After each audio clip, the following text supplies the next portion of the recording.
So, there are 1.2 billion people around the world who do not have access to power even in 2014, of which 350 plus million people who are our own distant brothers and cousins and what have you in different parts of India who still do not have access to reliable power. That is shame to us who are very well endowed in terms of education and probably in wealth as well, who are not investing our time and efforts and resources to go and cater to these people. There is wealth to be made, there is wealth to be created in the society, and there is an impact to be made by electrifying the lives of these many people. Hi, I'm again back. I'm Manoj Sinha. I'm co-founder and chief strategic officer of Husk Power Systems. I co-founded this company with Ganesh Pandey and Ratnesh back in 2007-8, and since then we have been running over 80 mini power plants in different parts of India, and now we have a small footprint in East Africa as well, which are Tanzania and Uganda. So let me set up the context of what our company does. What we do is we install these mini power plants that are essentially biomass based or biomass gasification based. We wire the entire village, we connect households to our HPS grid, and we provide power for roughly 6 to 8 hours at night time.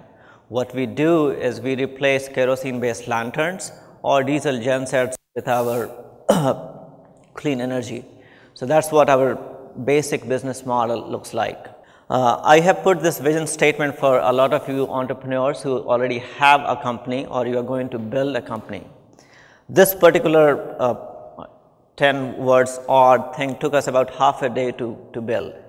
You might laugh at it, you might say this is a waste of time, but there were 8 or 10 of us that invested over 6 to 8 hours to come up with this particular vision statement. Why is this so important? This is very important because one thing that Paul was mentioning, you can get distracted very, very easily to go and make more money because in our case, we do have commercial capital that we have access to, right? So if you want to meet a 30% internal return of rate criteria, you might as well go and bid on power projects that Adani and Reliance Power are bidding, right? And there is nothing stopping us from doing that because we do have resources, we have capital, and we have engineering talent to be able to do that. This is what guides us every day to cater to what we have really founded this company for and to solve the problem of millions of people that we really want to address the problem for, right? So I'm just going to quickly read it, which is providing on-demand, affordable and clean power to rural poor around the world. We have not been distracted to provide, for example, solar home system to peri-urban areas, and it is a 50–60% margin business. We can do it, we don't want to do it. If I really had to make that $1 billion, I would not have quit Wall Street where I was working until 2013.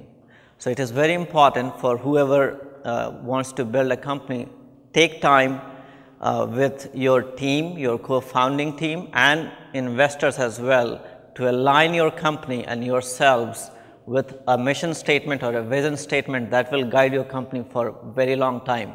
That is not to say that it will not be modified, but it will keep you to the mission for which you started the company. And I have highlighted the text in green called on demand. That's the deviation that we made very recently, right? So we started providing power for 6 to 8 hours in the villages. We still do that, but if you look at evolution of human civilization in any country, including China, now rural people in China actually do have access to power for more than 12, 13, 14 hours a day. And if that were to translate, the development of India is much slower than China. We grow at 6 to 8% GDP if we are lucky, as compared to 10 to 12% in China. However, if we continue even with that 6 to 8% GDP growth rate, ultimately our people will have access to on-demand power. So that was a deviation that we made recently, and that's what we aspire to do. But our core customer segment is still off-grid people or people who are living in villages. This is a quick synopsis of what we have done thus far. We have lighted more than 25,000 households, mostly in Bihar, some small parts of Eastern UP, as well as, like I said, Uganda and Tanzania. We directly employ 375 people. We launched franchisee model earlier in 2013, and I will talk about that as well. And we have already created 17 entrepreneurs who are making more than 50,000 rupees in cash every month by providing power to people in that area.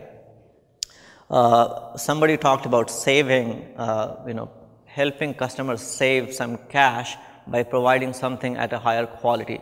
That is something that we also, of course, do. We replace kerosene lanterns by providing our HPS power, and in turn they save roughly 30% by switching from a poor quality kerosene lantern to CFL or LED if they are using one of these.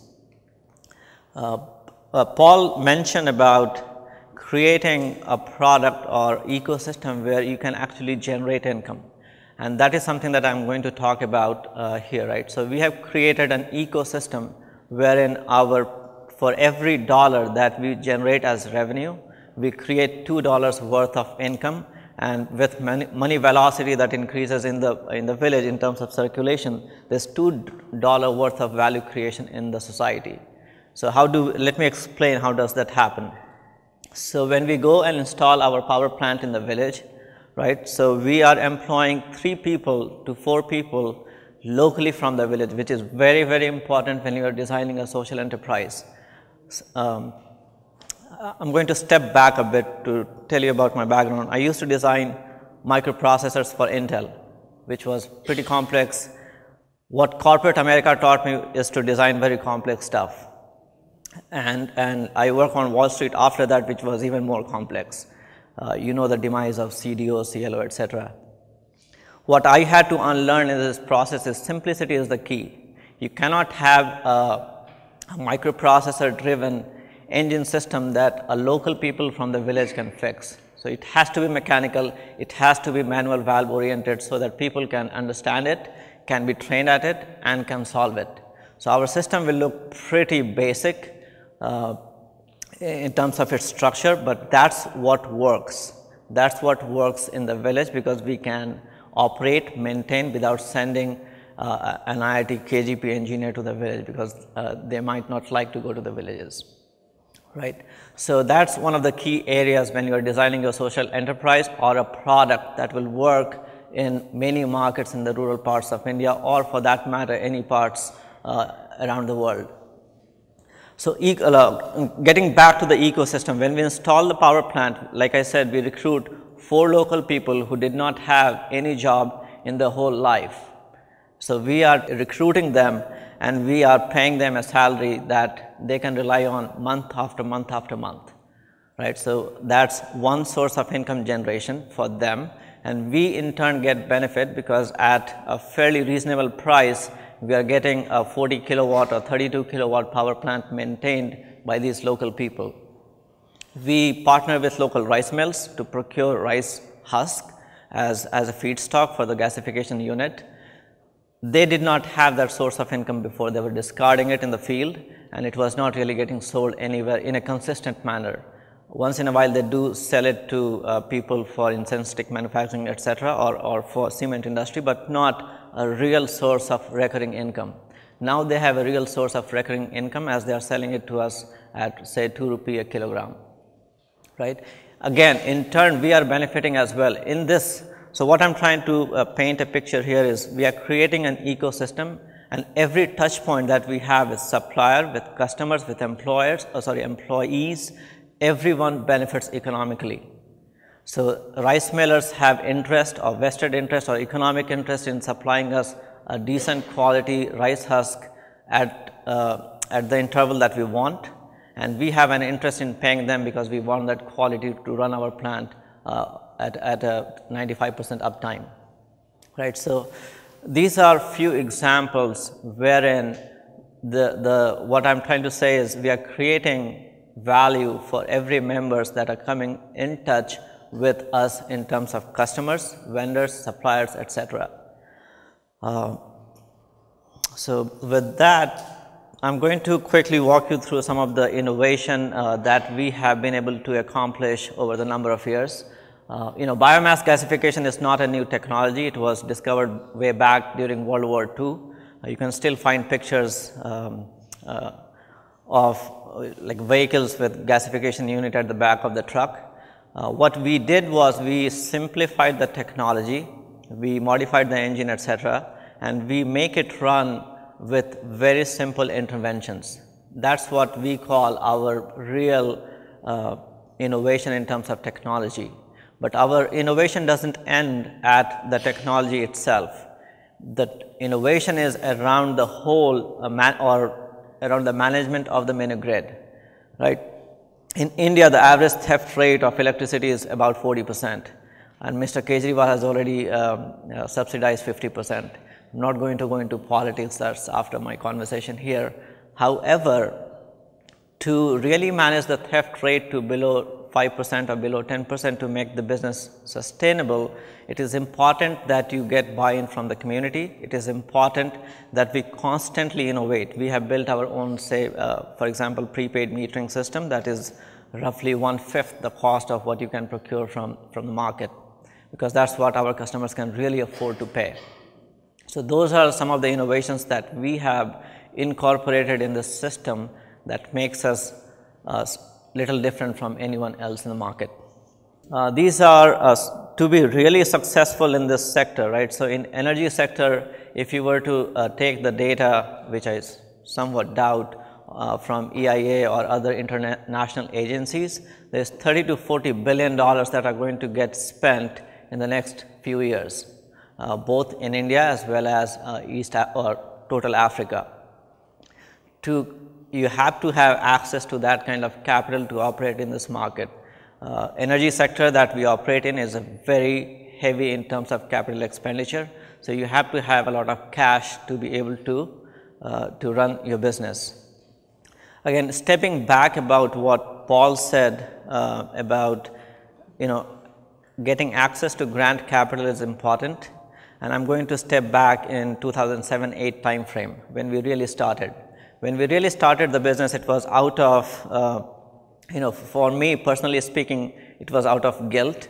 I was sitting in the US enjoying the benefits of a developed economy, air-conditioned room, air-conditioned car, everything in between was air-conditioned, while my own cousins here in India, their children were not able to go to school because they didn't have access to any kind of power.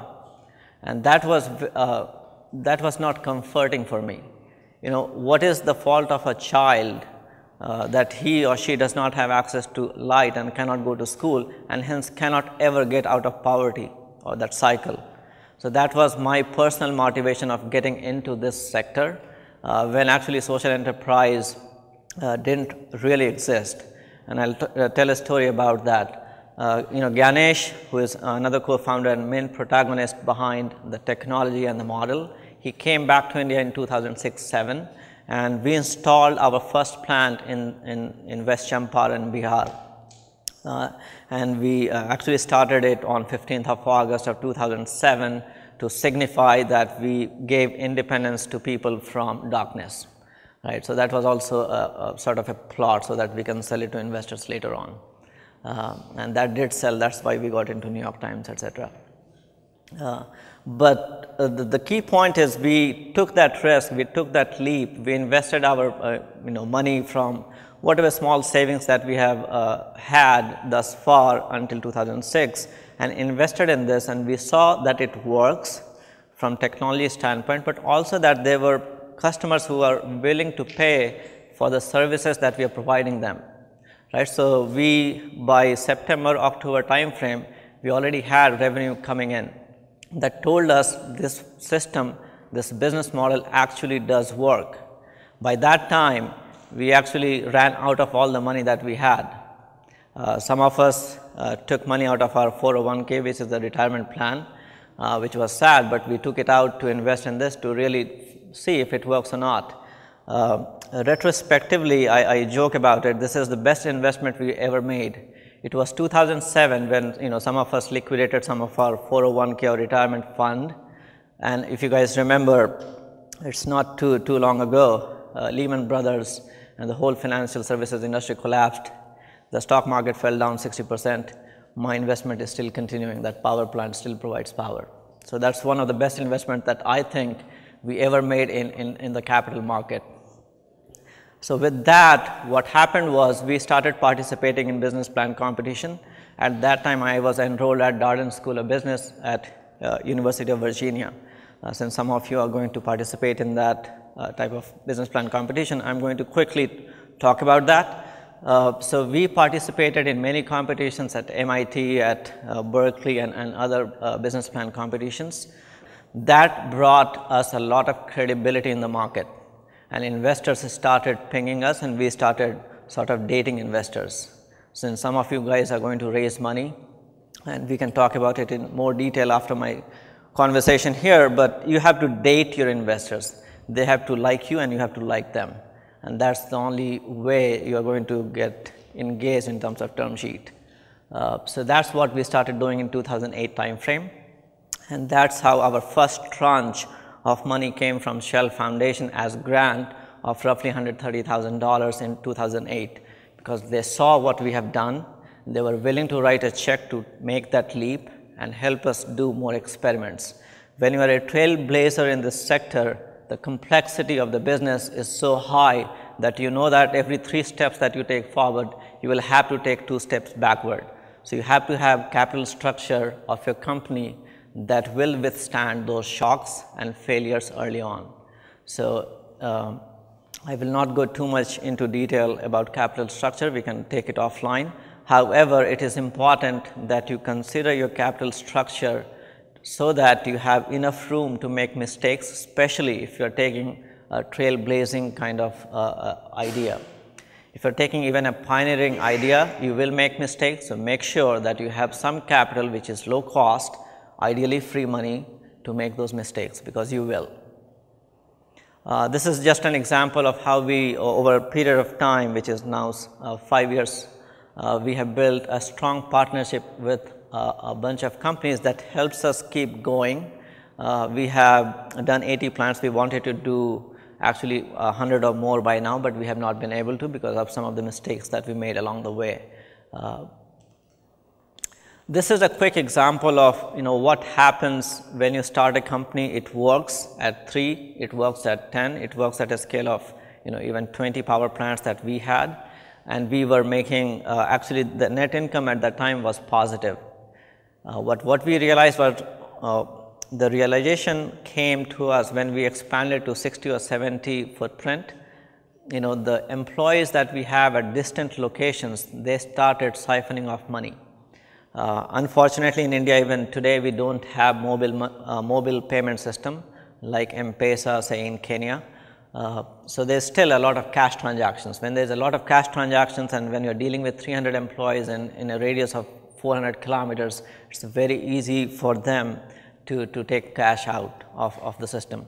So all of a sudden, our profit margin, etc., started going down, and actually a lot of plants became unprofitable. So at that moment, we had to take a decision and we had to pivot our business model, and that's when we launched a franchisee model to make sure that we are still replicating the model because it works, and we are replicating it in a way that is profitable to us and profitable to the entrepreneurs who are running our power plant. Right, so with that, I'm going to stop. I think I have almost used up all my time. And I'm going to challenge you all, because most of you do not have any gray hair at all. So I would like to urge you and challenge you to take that leap, try and solve the problem of those 4 to 5 billion people who do not have access to clean water, electricity, sanitation, and food and shelter. Most of you can go to Bain, BCG, Goldman Sachs, Deutsche Bank, what have you. If you want to go there. But come back. The pleasure and happiness that you will get by solving the problem of these people is it cannot be compared. And I have done that. I have been on Wall Street. I have been back here. I can assure you with my personal experience that the happiness that you get by lighting one additional household is tenfold than $1 million that you can get in trading bonuses. With that, I'll stop. Thank you.